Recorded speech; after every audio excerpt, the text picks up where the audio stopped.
Okay, we're going to go ahead and get started, I think. 2016. Anybody here for the first time? No, perfect. Okay, we're going to start again with a meditation, and you may have started to see a little bit of a pattern here. We'll start the class with a very brief meditation, and I like to start with the meditation that we ended the last class from. So what that will do is allow you to try this specific type of meditation 2 times. So I'll try to rotate through a couple of these. I'm just trying to introduce some things to you. And then the last class I'd like to do an analytical meditation. Again, we've kind of explained a little bit about the concept of meditation from a Tibetan Buddhist perspective, that there's concentration meditation and analytical meditation. And right now I'm introducing you to several very basic concentration meditations. So we ended the last class with counting the breaths. And if you remember, that concept was we'll set our motivation, we'll talk, because right now I'm doing what's called kind of a narrative meditation. So in a way, I'm telling you what to concentrate on while you're trying to concentrate on the sound of my voice. It gets a little challenging. But for this one, what you do is you count to 10 with every breath. Now you start with the in breath, and you don't really count the exhale. So 1, out, 2, out, 3. Anybody have an idea of why we would count the in breaths and not the out breaths? No. So the basic thing is, if you are counting, if you don't have an in breath, you are dead. So there will be an in breath or the meditation's over. So in most of the Tibetan Buddhists, it sounds really funny, but again, everything that we talk about really has so much common sense here. So you count the breath going in. The breath going out is a release. Okay? So most of the Tibetan Buddhist meditations where they have you working with the breath and you're counting breaths and things like that, you're usually counting the in breath. Again, I'm just trying to give you little tidbits of how some of this works moving forward. So I want you to do this. We're going to count to 10 and then start over. Okay, so you're trying to have that awareness the whole time. You're counting your breaths. And if you all of a sudden find yourself thinking about, what you're supposed to do after this class is over, or something that happened earlier in the day, and you lose track of where you're at, start over. If you all of a sudden find that you're on number 15 or 16, start over. Okay, even if you only get to 4 and have to start over 10 times during this little meditation, that's part of the practice. You're just learning to have an awareness of where your mind is. Okay, I've told you, I have done this meditation for years and years and years, and I will still find times where I'm so fragmenting in my mind that, I've been on 84 before I've realized that I'm not paying attention. So I'm just trying to introduce you to another methodology to start to learn to work with your mind. So this is actually the handout. And all of these things that I'm working with are up on our website. If you go to kadampacenter.org, spiritual programs, introductory programs, Buddhism in a Nutshell, you will find all of these printouts, okay? And these are teasers into the next class, which is Meditation 101, where you'll be doing these meditations and much, much more. And it's a great next step if you have not taken it yet. That's a logical next class for you if you choose to go on learning about this. And also, I think there's several students here that had already taken Meditation 101. These classes alternate. Okay, so I'm not going to go through the 7-point meditation posture. You've done it a couple of times now, and I'd like you to think about it yourself. So I want you just to start to focus in. Pull yourself together. Bring your mind here to this class. Okay, you are here sitting at Kadampa Center. Focus your attention on your breathing and breathe naturally. Just focus the mind on the rising and falling of your shoulders and chest as you inhale and exhale gently. Allow your mind to settle and become calm and present, ready to engage in meditation. Create an altruistic motivation for this meditation session and think that you are meditating not just for your own individual benefit, but you're taking the time now to meditate and develop your mind to become a wiser and kinder person, able to be of benefit to all beings. Start by focusing your attention on the opening of the nostrils. Pay attention to the very subtle sensations as you breathe in and out through your nose. You can feel certain sensations as the air passes, as the small hairs move, cooler sensations as you inhale, and warmer as you exhale. Don't follow the air into your body or out into the surrounding environment. Just place your attention on the sensations associated with the breath at the opening of your nostrils. And your job is to keep your attention firmly placed on those sensations only. As you inhale and exhale, mentally count each inhalation and exhalation together as one. And count from 1 to 10, concentrating on those sensations. And when you reach 10, begin again at 1. If you become distracted, if the mind wanders to other things and moves away from the point of concentration, then begin again at 1. Even if you never get past 2, this is not a problem. The point is to train your mind to focus on one point only.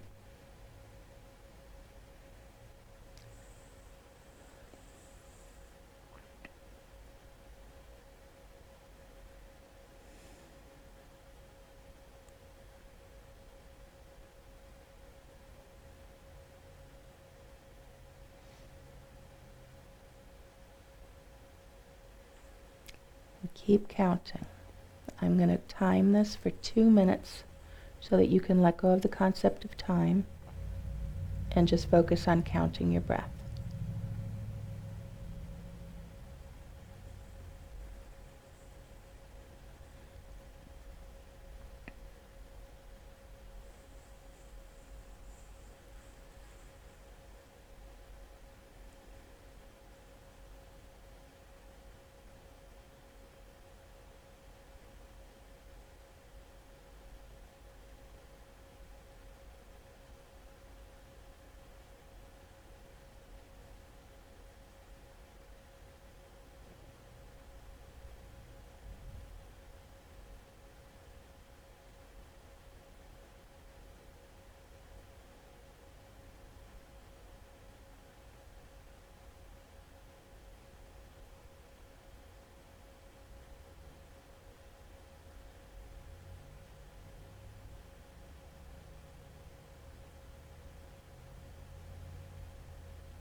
Bring your attention back to the room, and let's dedicate that positive energy and any insights to the well-being and happiness of all living beings. Again, that's that Mahayana motivation and dedication.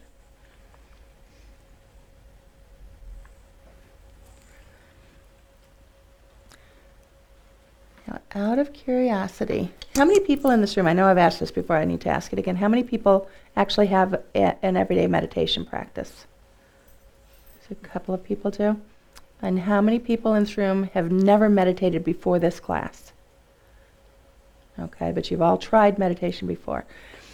So I'm doing this like in little 2 and 3 minute pods, all right? At the end of this class, are you all ready to go to maybe a 5-minute meditation to try to go a little bit longer? Okay, since for people that are new, sometimes one of the things that I always used to have a problem with was that concept of time, okay? And I'd be feeling sometimes like I was there forever, and you open your eyes and it's been like 2 minutes, it's been 3 minutes, you really haven't done hardly anything, but it felt long. And then I'd also have the other problem where sometimes I'd sit down to meditate and really I only have, maybe a half an hour to do my practice, and then I've got a phone call to make, or I've got a meeting to get to. And sometimes I can get lost in meditation. So time has always been a little bit of a challenge for me. And so one of the things that I found that helped me to be able to let go of worrying about the time was to set a meditation timer. So I'm going to tell you some of the different tools and things that you can do if you struggle with worrying about time, what's going on, I've got all these things to do, or even just thinking, how long has it been? Then maybe you might want to think about that, because once you set that timer for 5 minutes, 10 minutes, 20 minutes, whatever you have, then you can actually let go of it. Okay? Are there any questions that people have about meditation, or even some of the things that you find challenging about meditating, or any of the questions that you have about the practices that we have done? Because we've done the bare attention, scanning the body, counting the breath. Okay, we talked about the meditation posture, so just to let that go, any questions about that? Okay. Sort of a comment. It's like splitting hairs, but for the breath counting. Oops. Okay, we're going to go to the mic, which is great. Thank you, Chris. In fact, I was just listening to a couple of recordings where they didn't use the mic, and it was like I was trying to catch the meaning afterwards. Okay, so go ahead. My question is for the breath counting. You start over if you're distracted, or like you have to be really honest. If you lose your count, you have to be. Yeah, you have to be honest. You have to be really honest. Yep. I mean, you can't like. So I've done that. It's okay. I remember what number I was on. This is all about your mind, yeah. Because you want to do the right thing and be like, hey, I'm meditating. I'm counting. I'm gonna get there. But you have to be really honest with yourself. Did I lose it or not? And that's kind of the challenge. Yep. For me, I don't know if anyone else. But I love that honesty, because this is nobody else is in that room with you. Well, I shouldn't say that. Nobody else is in your mind with you, just you. So it is about you being honest. It is about, like I said, man, I can sit here and tell you that I just am this perfect meditator and I do all this wonderful practice. I have sat in that room and had my mind, decorating or worrying about, so I'm not paying attention. Okay, and this is about brutal honesty with yourself, because only you can change your mind, and it's what tools are going to work for you. And if you're not honest with yourself, then let it go. It doesn't matter. What do you call being distracted? I can hear myself telling my mind to be silent.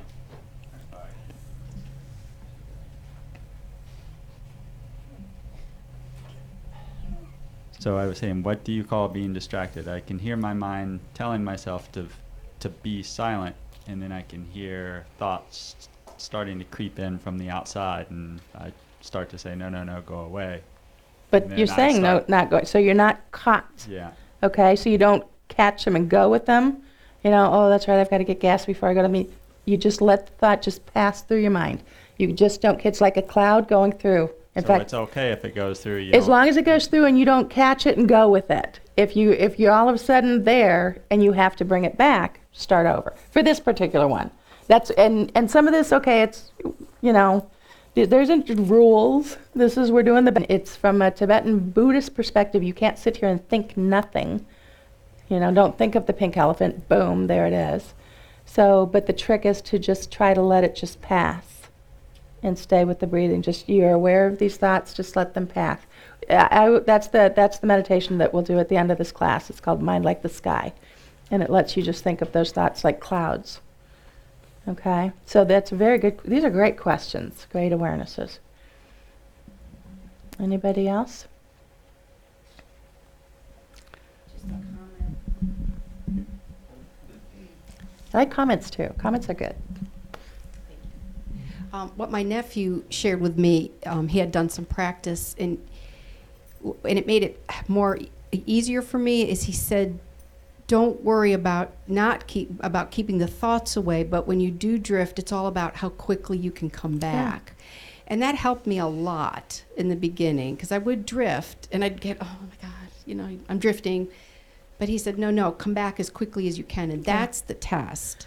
That's very, very true, okay? That's the test actually with any of it, not just in your meditation, okay? Bringing your mind back, that is the meditation, that is the work, is having the awareness that you're drifting and then bringing it back. So you become aware of your mind. You are aware that it has drifted. That awareness that we're talking about, the awareness of your mind, where it is and what it's doing. Is it over here in the future? Is it in the past? Or is it angry? Is it happy?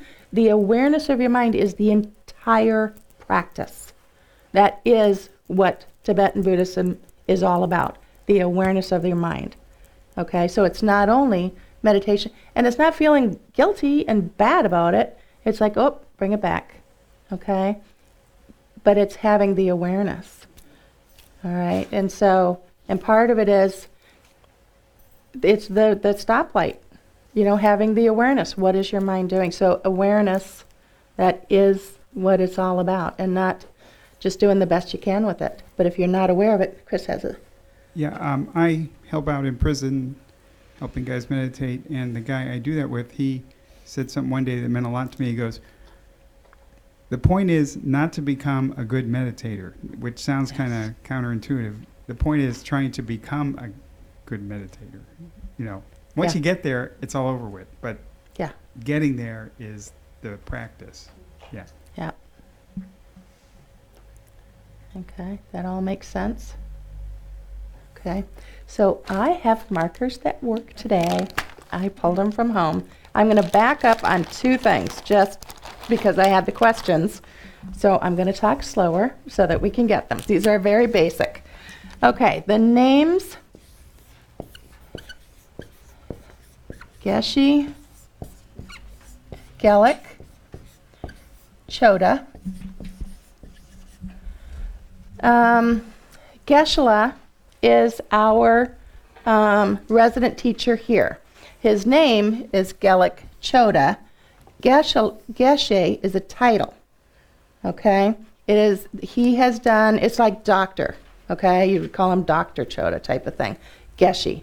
It's a title. It means you've done 30 plus years of Buddhist study. You have graduated from your monastery. It's just like, okay, we have secondary school, elementary school, secondary school, college, master's program, medical school, and then your specific practice that you might do if you were a doctor. Okay, so Geshe is his title. You'll hear me say Geshe La. Okay, La is a respectful form of endearment. You could even say Sandy La. Okay, Chris La. You could say La is a respectful endearment. Okay. We have Lama Zopa Rinpoche. Lama Zopa Rinpoche, and I'm not going to go through all of the meanings of all of these words. Lama, teacher, guru, same thing. Lama Zopa Rinpoche is the spiritual head of the FPMT. Okay, FPMT, that's our parent organization, FPMT. You can do fpmt.org and find a wealth of information. Okay, that link is actually at the bottom of our website. So FPMT, there's 170 some odd centers worldwide. And Lama Zopa Rinpoche who does come here. He was just here 2 months ago in Raleigh teaching. And that is his picture behind there to the left, to the right of the Dalai Lama. He's also, there's a picture of him out front.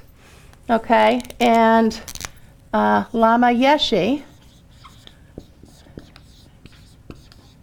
okay, he's passed now, but these are those 2 monks that I talked about that way back in the day when all the hippies were going over to Nepal, that they decided to come here, so they started the FPMT. Geshe Gelik Choda is our resident teacher, and Geshe Palden Sangpo is also a resident teacher here at Kadampa Center, so you might see him as well. He's also a Geshe. It's very rare for a center to have 2 Geshes. Okay, we are incredibly fortunate. We have great karma. We're going to be talking about karma today. Okay, we also have 4 Western nuns.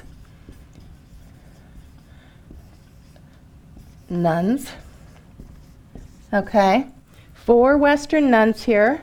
One of them is actually helping to teach at a FPMT center in Florida right now, so she's not here. But if you came on a Sunday, you would see 1, 2, or 3 of the nuns here.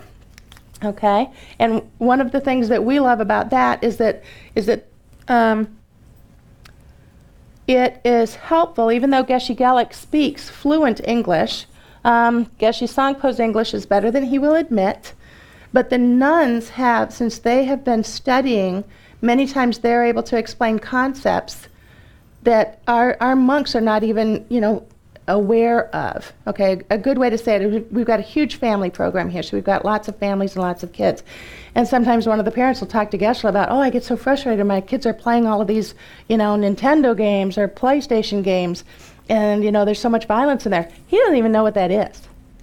Okay, so the nuns can kind of take some of these concepts and help to explain this. It's more of a cultural thing than anything else, but it's wonderful to have Western nuns here too. And again, Kadampa Center is incredibly fortunate that we have this many Sangha. Okay, there's another word for you, Sangha. Okay, that basically, like anything in Buddhism, has like 5 layers of meaning. It can mean our spiritual, the monks and nuns. It can also mean our community. So there's many different ways that you'll hear this word. So somebody had asked me some specific words, so I'm answering an email and actually a couple of questions. Another one, mala. I got asked this by an email.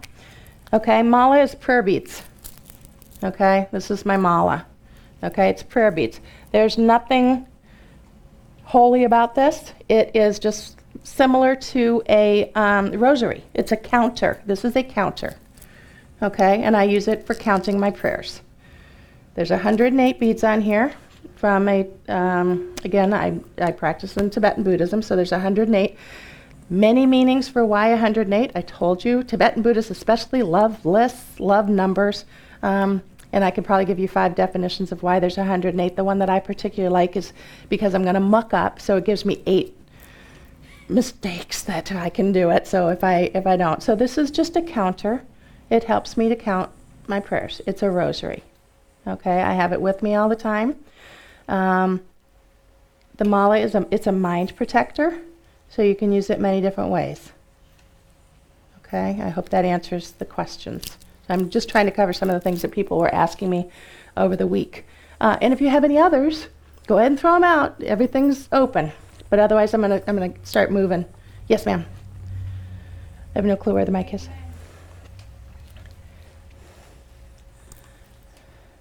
In Buddhism, women they can reach the highest level of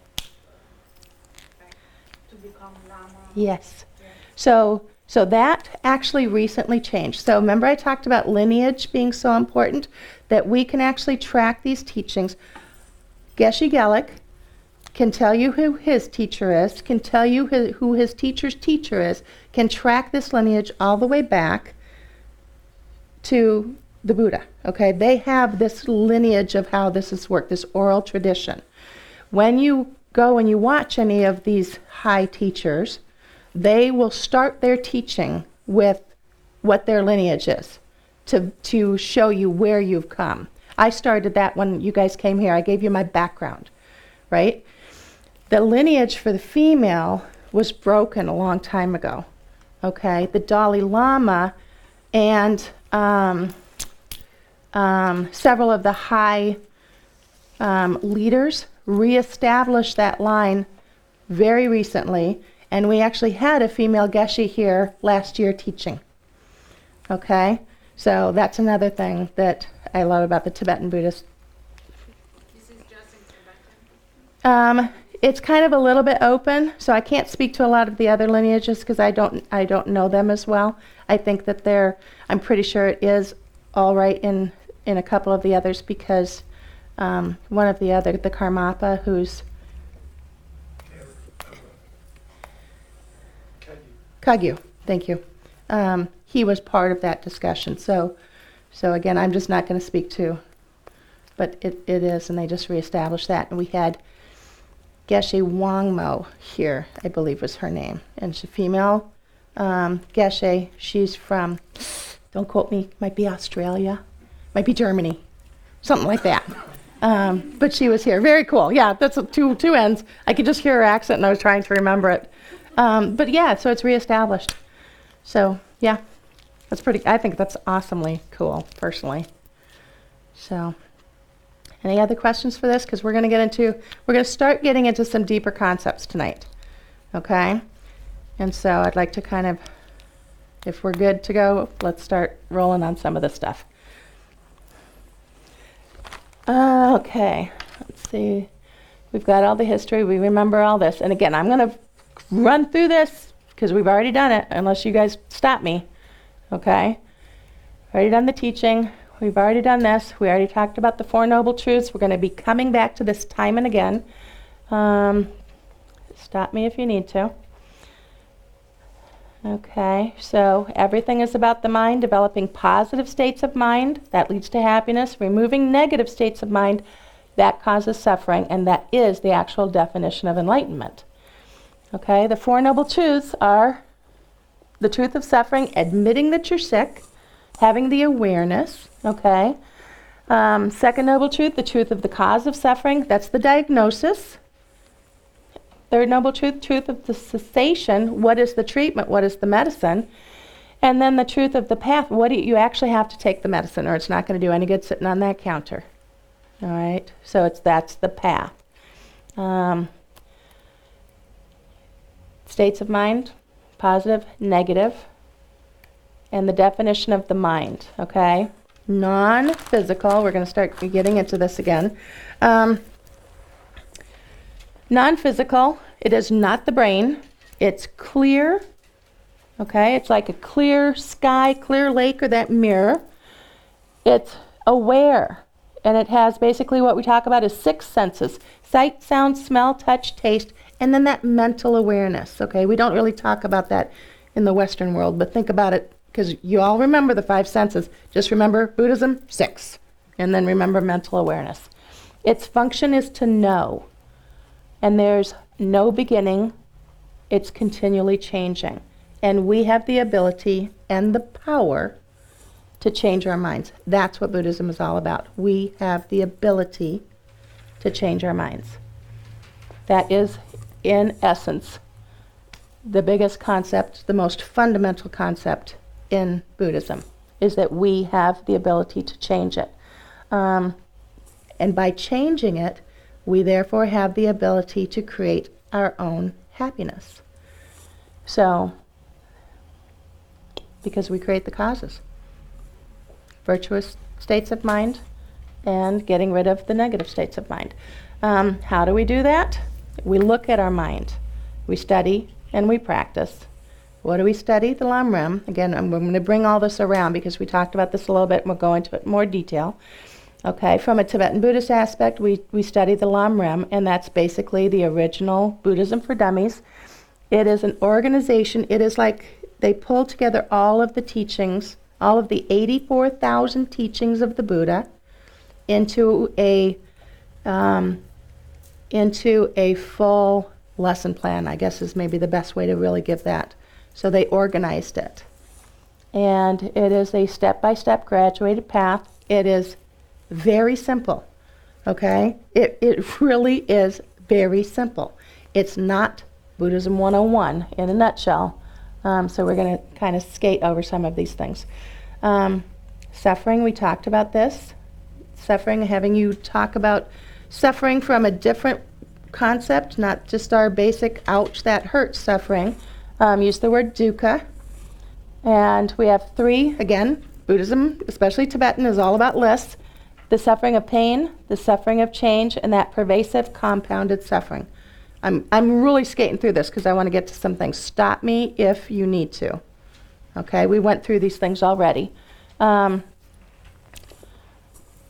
right, then the causes, the truth of the cause, those 6 root delusions. We talked about these. Ignorance, anger, attachment, pride, doubt, and wrong view. We went through all of this last time. We went through it quickly, but we went through it. And we'll go deeper into some of these explanations as we go, because we have to use these to keep coming back to these concepts. So slow me down if you need to. Okay, so basically it's these 6 things. And just about every problem that we have can be folded into one of these 6.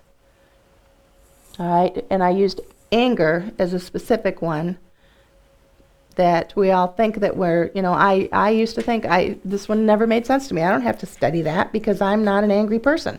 And then when I discovered that impatience is the first step on the rung of anger, it's like, well, I can be a very impatient person. Okay, now we're back to our stopping at the red light. Is anybody still doing that? Okay, so we're going to come up with a few more of those things, because these are what are the things that we can do to trigger our awareness. Because again, it's just like what she was talking about. It's all about the awareness and bringing it back. And if we can't even handle the small things, the small impatience, the small times that we're tired of waiting at the red light, that we're tired of waiting in the grocery line, if we can't even handle the small things, how are we ever going to get the big things down? So it's this constant practice, time after time after time, so that when the big things happen, we can handle them a lot better. So the 6 root delusions, okay. The truth of the cessation of suffering. All right, there is a complete cessation of all suffering and its causes, and that's nirvana. And as the mental afflictions and the karmic imprints arising from negative actions are adventitious rather than intrinsic, we'll talk about this, to the pure nature of the mind, it is possible to completely purify the mind of these negative aspects and to develop the mind fully to its enlightened state. Okay, let's go back and look at that. As the mental afflictions and the karmic imprints arising from negative actions are adventitious rather than intrinsic to the pure nature of the mind, we can get rid of them. Lots of big words there. Let's simplify it. Water. They handed me this because I got to take it home and I'm going to use it. Visual aids. I love visual aids. Okay, water. Let's just use the concept of water. In its purest form, water is this clear, pure thing. When you're thinking about the purity of water, right? So pretend that this was full of water, just water. And now if I added a bunch of impurity, if I added a bunch of sand and dirt and rocks and chemicals to it that were all swirling around, and all of a sudden that water looks dirty, okay? But if I poured that water through a sieve, I could clarify that water. Those chemicals, that dirt, that sand is not part of the water, is it? It's separate from the water, so I could literally take it out. The mind is clear. Go back to our definitions of the mind. The mind is clear. Those negative thoughts, those negative aspects are not a part of your mind, so you can take them out. They are not intrinsic to your mind. And is that a good analogy? Are you understanding? Those negative aspects are not intrinsic to your mind. Your mind is clear. It's just like that clear sky, and the thoughts, whether negative or positive, okay, are just clouds going through. It's just impurities in the water. It's not a part of the water. Does that kind of make sense? Yeah? Okay, so if we can get that down, it is possible to completely purify the mind. It's the river, okay, this flowing river, and all of a sudden somebody poured in a bunch of negative, chemicals upstream, and it's on me now, and so I got to take it out. Okay? So the truth of the path to the cessation, this is new, the truth of the path to the cessation of suffering, what is that path? So we've got the medicine, and now we've got to actually walk down this path. And again, we're back to lists. Renunciation, bodhicitta, and the wisdom of emptiness. These are called the principal aspects of the path. We're going to go into detail on these on the 5th class, because the wisdom of emptiness, that's one of the hardest concepts to even begin to touch on. But these are the principal aspects of the path. So we're just starting to sift down through all of these concepts, okay? So the 3 principal aspects of the path: renunciation, bodhicitta, and the wisdom of emptiness. Okay, so before we get to those topics, it's really a little bit more important that we understand a couple of other concepts that we started to touch on: rebirth and karma. So the 6 root delusions, talking about the triggers, taking those delusions out, working with your negative mind, just the different triggers that you can do it. These are some of those things. We've got to start working with those things so we can understand how some of the stuff works. Any questions right now? I'm going to go back. Those analogies are working for you? Okay. All right. Everything has a cause. We talked about this a little bit, but now we're using the PowerPoint instead of my little flip charts. Everything has a cause. And because the mind is non-physical, it can only be produced by something non-physical. So, again, the mind is non-physical, so it can only be produced by something non-physical. And each moment of mind is produced by a previous moment of mind. Okay, now we're going to get into some of this, because this is a very, very, very basic part of what this is all about. So, every snap of your fingers, 65 mental moments happen that quickly. Boom. We are not aware of all of them. We're aware. I'm going to start working on some of these different levels of mind, and we're going to go through this a few times in different ways. Okay? So we're aware of what we call the very gross moments. I can take you back to what you ate for lunch today or breakfast. That's a big, large moment, right? Then we have more subtle moments. Okay, let's say I knew I had to come here to the center today. So we have this mental moments. I can break that down even further. I need to go to the center today. I need to bring all of the things that I need to bring to the center. I actually had to get up, stand up, go to my computer, start pulling all of these things together. You could start to break down. Somewhere in there was the thought, I've got to get to the center. You could start breaking up all of these different moments. Walking, I had to drive here.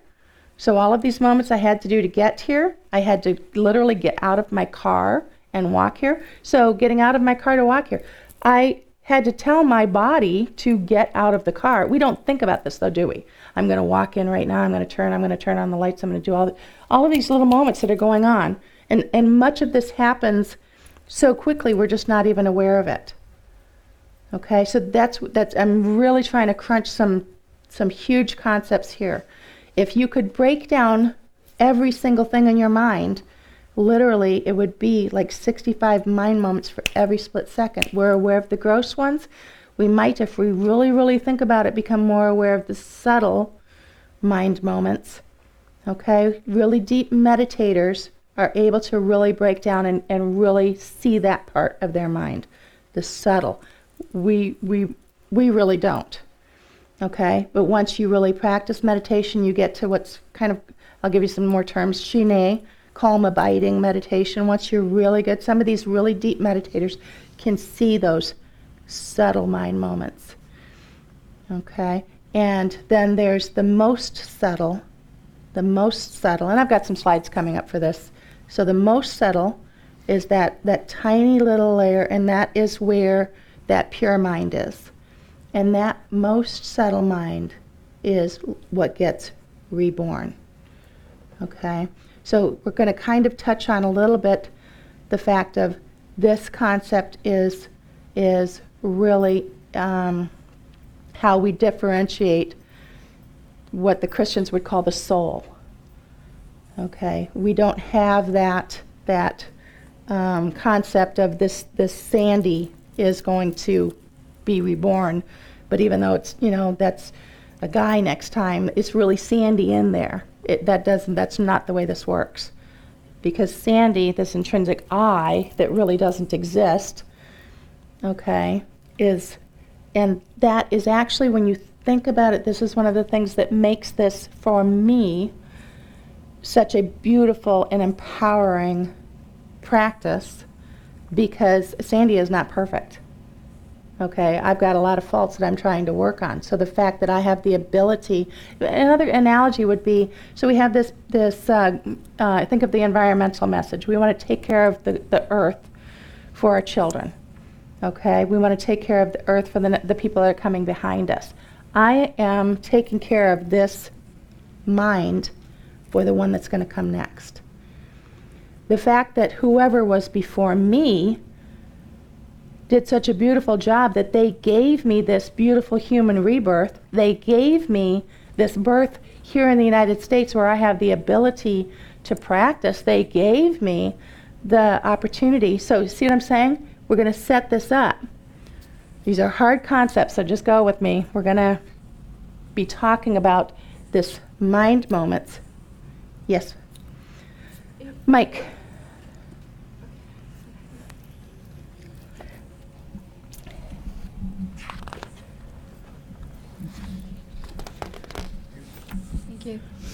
If you're saying they gave you, well, aren't you the one who's keep coming back? That's little set. So somebody, another, carrier. It is in a way me, and it's not me. This is where we're separating out. It is not Sandy. That's kind of where that reincarnation, because we're talking about rebirth, and not really this reincarnation aspect. We separate this out. So in a way, I can say it's me. Okay, because it's this mind stream, okay? But we have to start learning to separate the I, because that's where a lot of our delusions and that's where a lot of the problems are coming from this idea of an intrinsic Sandy. Okay? And again, we're going to get into a lot of this when we start going down and talk about emptiness. So we're going to start throwing concepts at you. Ask the question. Some of it we're going to put on the shelf, and we'll come back around, next class, and then the 5th class we're going to try to wrap it up. These are challenging concepts. And karma is, just take the subject karma, and there are people that study this their entire lives. We're going to try to cover this in 45 minutes. All right, so we're just going to touch on this. We're going to go into a lot more depth here, but we have to start to understand the mind and how this works. So if we go through, do you understand this continuity that I'm talking about? Okay, so how far back? Who can remember something that they did last week? Pretty easily, right? Okay, what about your last, let's pick some big ones. What about last Christmas? You can go back that far pretty good, right? Can somebody remember like their, a childhood birthday?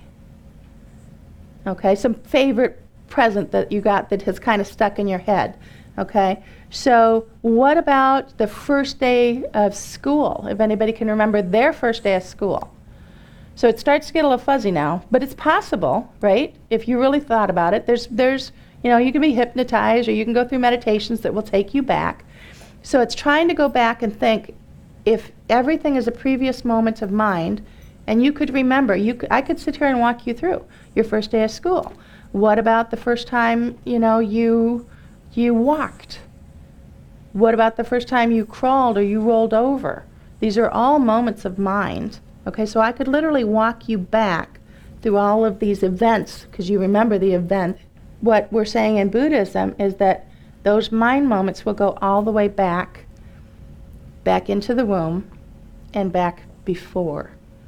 And if you literally can remove all of the obscurations, you would be able to see it. Yes.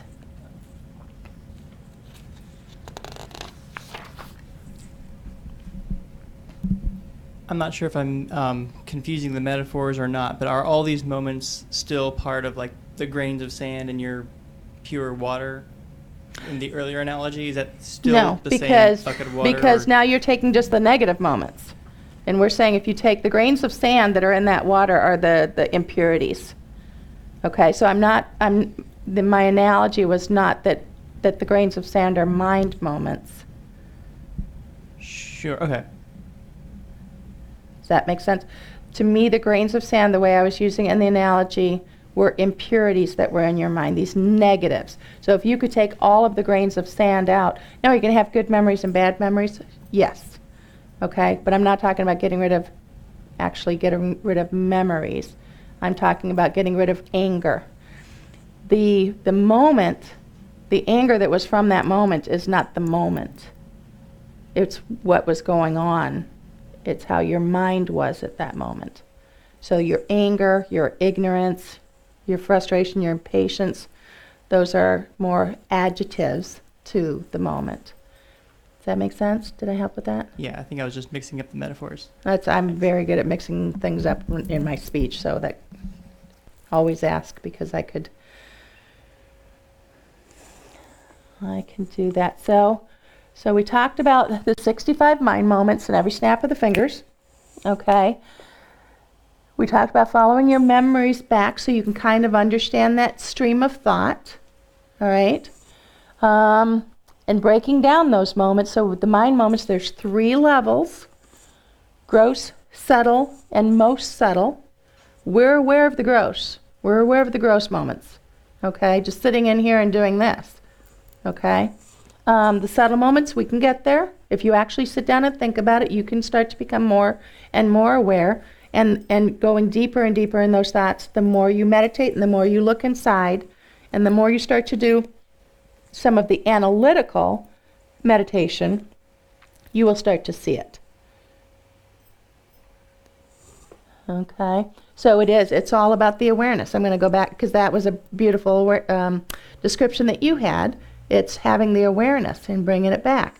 That's all the time, not just when you're meditating. We're talking about being aware of your mind all the time, not just when you are sitting on that cushion. Right now.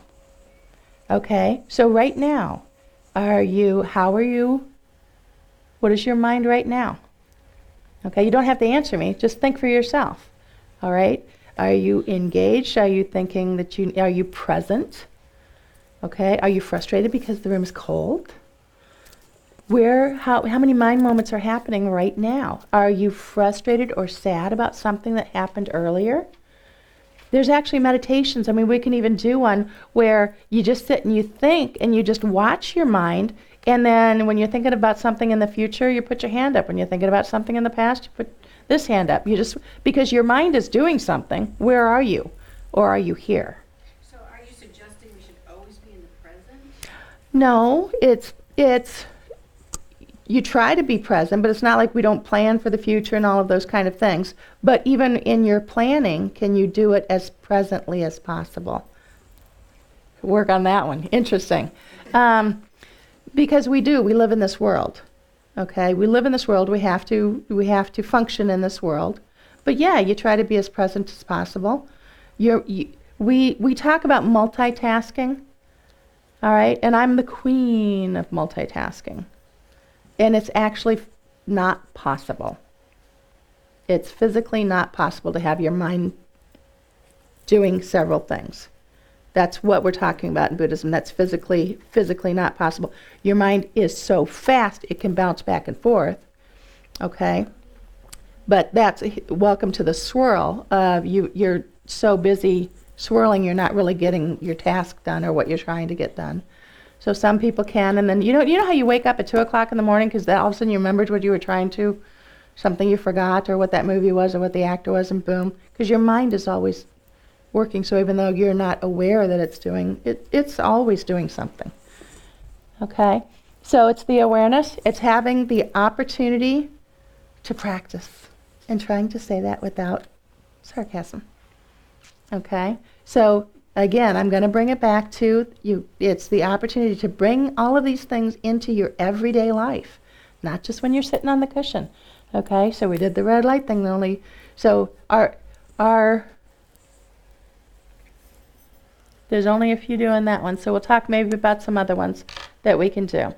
Okay, so let's get into karma a little bit more. Karma means action, and it is cause and effect. All right, it does not, positive actions produce happiness, negative actions produce suffering. That's kind of going through it. I want to get into karma a little bit more, but let's get through some of these definitions. The samsara, we talked about that, beginningless, recurring cycle of death and rebirth under the control of karma. Okay, under the control of karma. Cyclic existence under the control of karma. So what is karma? It is a psychological process, but there is no cosmic scoreboard out there. There's nobody out there going, they did good, that was bad, this was good, that was bad. It is a psychological process of what's going on in your mind. 4 laws of karma. So we're going to start talking about all these things, and then we'll start doing some analogies and figuring this out a little bit further. Okay, karma is definite. Karma is definite. Virtuous actions will always bring positive results. Negative actions will always bring suffering. Law. Karma expands over time. Analogy for that is you drop that pebble in the water and the ripples go, or that earthquake happened over there and the tsunami just gets bigger and bigger and bigger. Karma expands. And when you think of that, think about it again, try to put all of these things in perspective of your own life. Sometimes the littlest things mean so much. The smile, the nice word that you say, you don't even know what a big effect that can have on somebody else. Or the negative. You say something that's hurtful, and maybe you don't even realize it, but it's really big to that other person. Okay, so karma expands, both good and bad, over time. There is no result without the cause. You will never experience a result of karma that you did not create the cause. I do something bad to you, you're not going to be affected by what happens here. You will never be affected by karma unless you first create the cause. And karma is not lost. Actions always produce a result. Actions always produce a result. And there's only 2 ways that can be changed. One is if the karmic imprints are purified or destroyed. Okay? How do you purify? We'll talk about that in a little bit. And how are they destroyed? Well, when you become a Buddha. All gone. When you become enlightened, your karmic imprints are destroyed. You can almost think of karma, okay, the natural law of gravity, it just is, right? I let go, this thing's going to drop, right? You don't even question it. Gravity, the natural law of gravity, it's going to happen. We don't question the law of gravity because we learned about it when we were children. It's been proven all of our lives. You step off a ladder and you fall. Nobody ever goes, oh, darn that gravity, right? You'll get mad at the ladder, you get mad at anything else, but you don't get mad at the law of gravity, do you? It's just there. Karma, the law of karma is just like the law of gravity. It's a natural law. It just is. The fact that we in the Western world are just coming at this makes it a little bit more challenging for us. But in some of the other cultures, they understand this. It is a natural law. Any questions about this? We'll come at this and go at this a little bit, but these are just basic laws of karma. I have Okay? a question.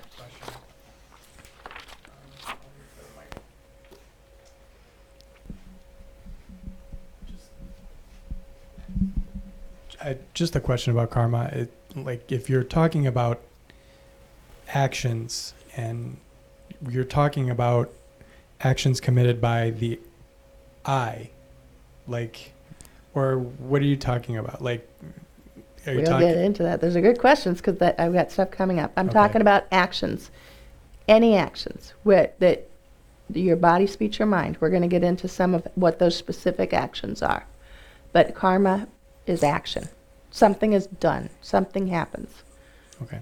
Well, Okay. I'll wait. Yep, it's good. I love when people, that means you're getting it. When you're already jumping ahead of me, I love that because it means that you're following. So go for it. All right. For aspects of karma, all right, the ripening result. What type of rebirth we have? This is kind of what I was alluding to earlier. Whoever held this mind stream that I'm holding right now did a lot of really good things because I have been born as a human, all right? Possessed result, what type of environment? I'm here in America. I'm not over in Nepal where they had those earthquakes. I am not in Syria where they're fighting a war. I'm here in Raleigh, North Carolina, sitting in a Buddhist center. Okay, so I have the beautiful karma to have this. Whoever held my mind stream in the past, I am the recipient. Sandy is the recipient of all this good karma. So what type of environment you're born in? Experiencing the results similar to the cause. I was robbed. Why was I robbed? Why did this terrible thing happen to me? Because somewhere in the past, I robbed. This mind stream robbed. The negative, this mind stream robbed. So this is experiencing the results similar to the cause. So rather than, again, blaming out there, okay, I'm not going to look at who robbed me. I'm not responsible for his mind. He's got his own karma. That robber's got his own karma. He's going to have to deal with. I'm just trying to deal with myself and my mind. And so rather than taking this whole victimization mode that we tend to do too much, oh, woe is me, all of this terrible stuff is happening to me, okay, it's having some responsibility for it. Why is that empowering? Because you know what?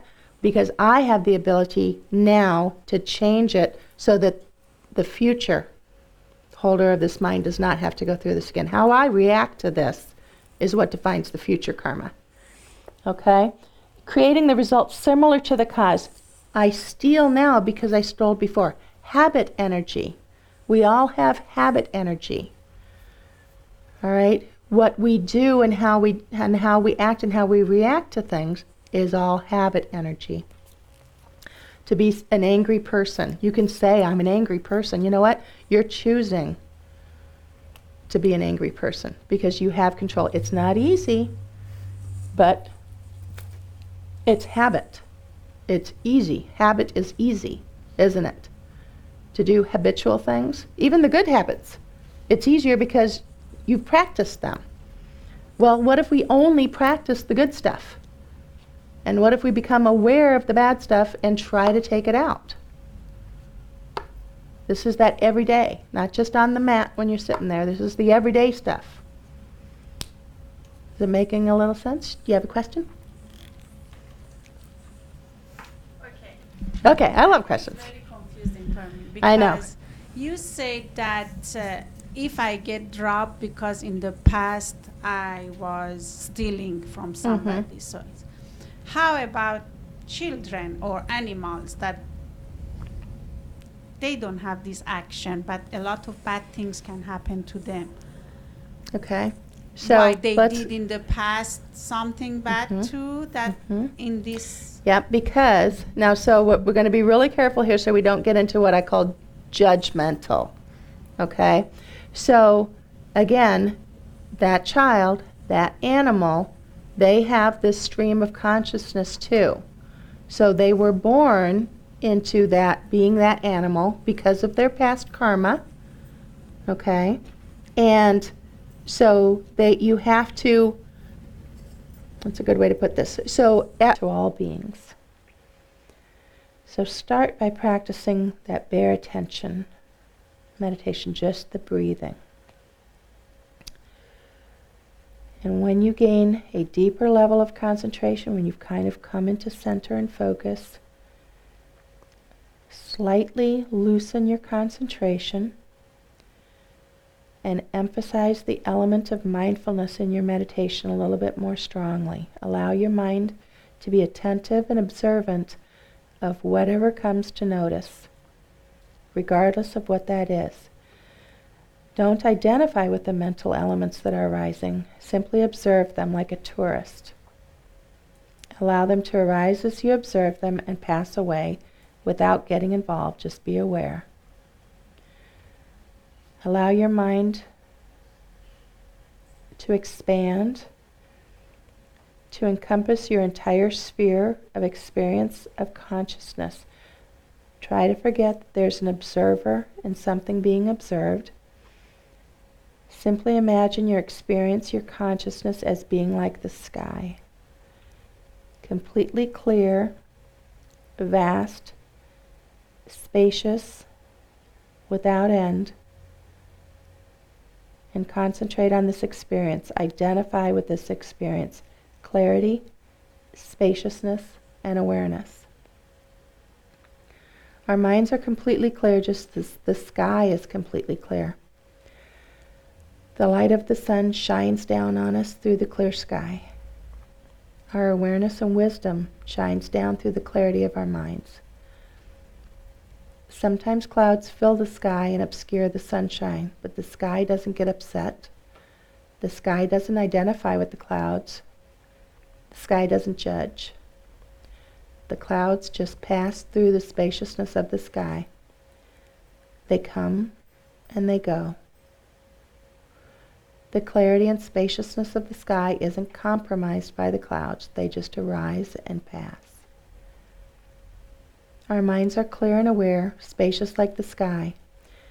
When a thought or an emotion, an idea or an image or a sensation arises in your mind, just observe it, let it arise and let it pass. Each thought, each mental event, just like a cloud, your mind is the sky. Concentrate on that restricted. It's as if all there is clouds and we've lost the sky. We lose that wonderful open spaciousness.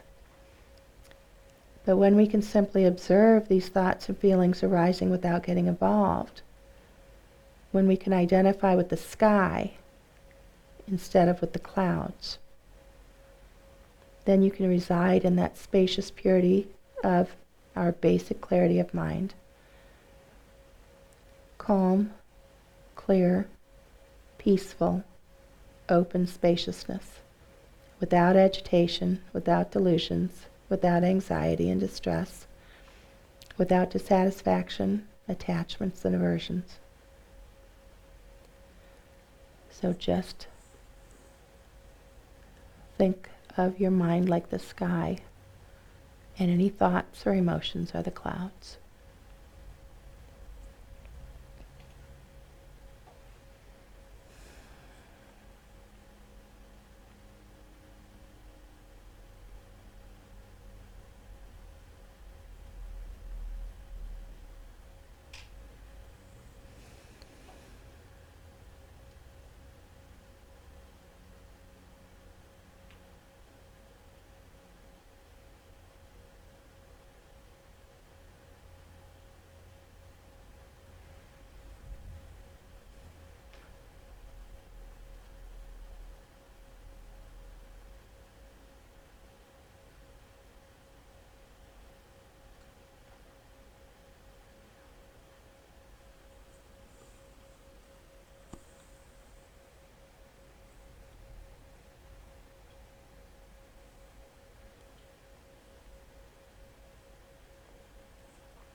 Bring your mind back to the class.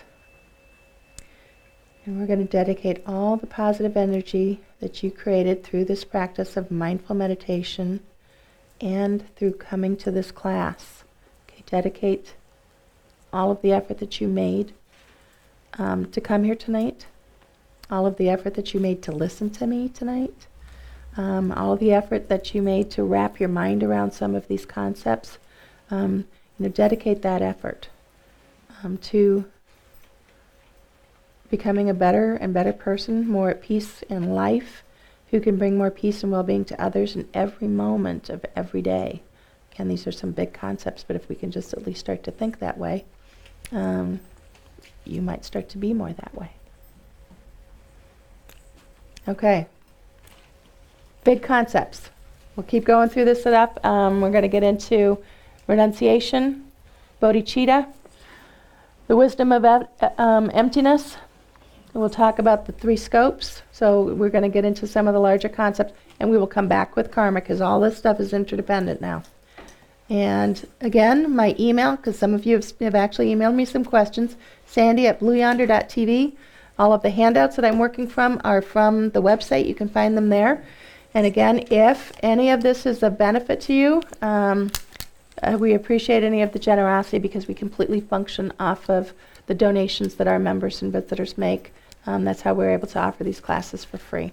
Thank you all for coming. I really do appreciate it. Great questions, too. I really, really do like that.